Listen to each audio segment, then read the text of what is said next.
আবারও রাজনীতিতে সক্রিয় হতে চান সাবেক স্বরাষ্ট্র প্রতিমন্ত্রী ও তাজউদ্দিন আহমেদের ছেলে সোহেল তাজ। সকালে যমুনা টেলিভিশনকে তিনি জানান, মানুষকে সেবায় তিনি সবসময় প্রস্তুত।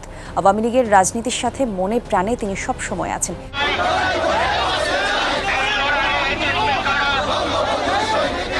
আওয়ামী লীগের সাথে রক্ত দিয়ে আমাদের সম্পর্ক এবং আওয়ামী লীগের বাইরের কেউ না।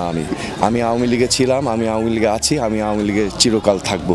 ডক্টর ইউনূসের পদত্যাগের দাবি নিয়ে এবার আওয়ামী লীগের নেতাকর্মীদের সাথে যুক্ত হলেন সোহেল তাজ। তিনি বলেন, আসন্ন নির্বাচনে আওয়ামী লীগের মতো বৃহৎ দলকে দূরে রেখে এবং আওয়ামী লীগের নেতাকর্মীদের ষড়যন্ত্র করে গ্রেপ্তার করে নিজেকে স্বৈরাচারের পরিচয় দিচ্ছে ইউনূস সরকার। ডক্টর ইউনূস মুক্তিযুদ্ধের ইতিহাসকে মুছে ফেলে পাকিস্তান আমলের মতো একদলীয় ক্ষমতা প্রতিষ্ঠা করছে। বঙ্গবন্ধুর আদর্শকে যারা বিশ্বাস করে না, যারা বঙ্গবন্ধুর বাড়ি ভাঙচুর করে, তাদেরকে আমরা রাজপথেই প্রতিহত করব।